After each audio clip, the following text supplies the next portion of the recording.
In 2016, multiple U.S. and Canadian diplomats experienced symptoms of a mysterious illness while residing in Havana, Cuba. The official investigation left more questions than answers. Welcome to Something Strange.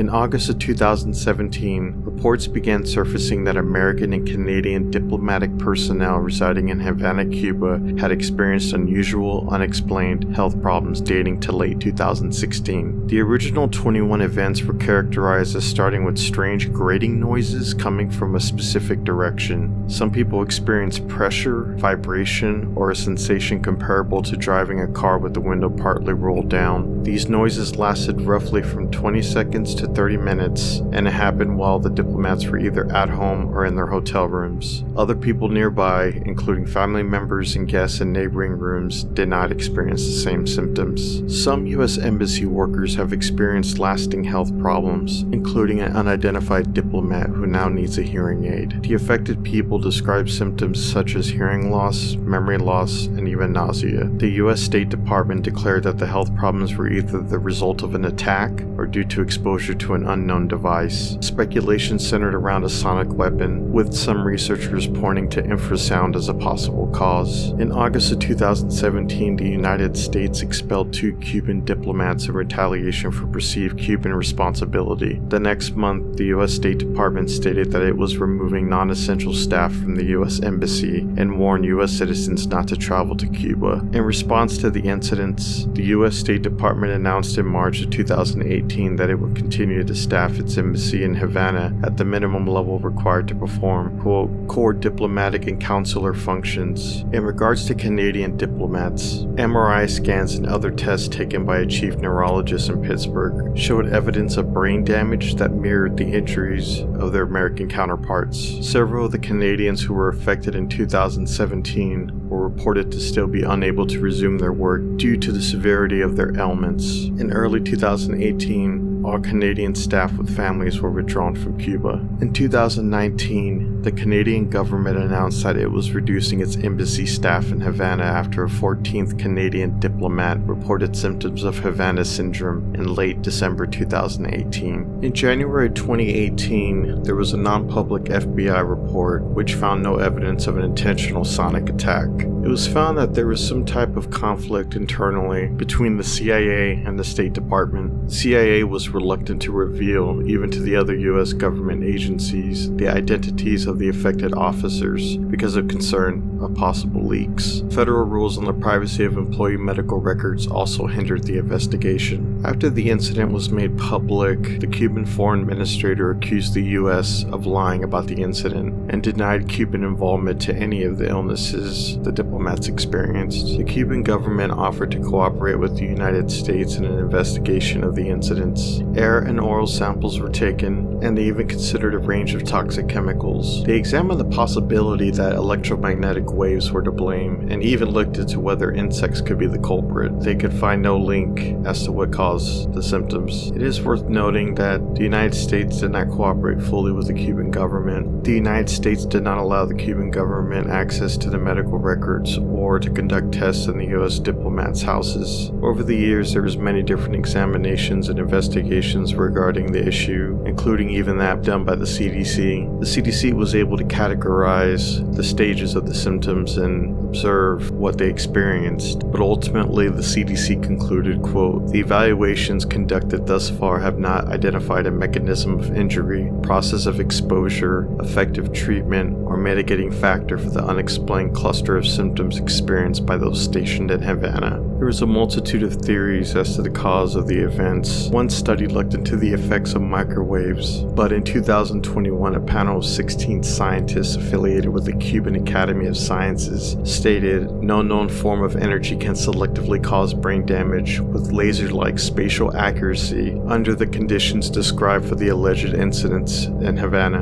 Ultrasound was also looked into as a cause. In March 2018, a study concluded that ultrasound from malfunctioning or improperly placed Cuban surveillance equipment could have been the origin of the reported sounds. In 2017, some U.S. personnel in Havana made audio recordings during incidents associated with Havana Syndrome, one of which was obtained by the Associated Press. In January 2019, there was a biological study that analyzed the recordings and concluded that the sound was caused by the calling song of the Indian short-tailed cricket. They compared it to the recordings and they found that it matched very closely with the oscillations of the insect. This is also comparable to a 2017 hypothesis from Cuban scientists that the sound on the same recording is from Jamaican field crickets. Another theory examined the possibility of pesticides or other infectious agents, but a study in 2020 ruled out that it was quite unlikely. Another theory suggests that it could be psychogenic in origin. When the FBI's Behavioral Analysis Unit visited the city, they came to the assessment that the individuals experienced a mass psychogenic illness. There was a study at the University of Pennsylvania published in 2019 that found brain differences in the diplomats and concluded that based on its findings, quote, a wholly psychogenic or psychosomatic cause was very unlikely. The most interesting part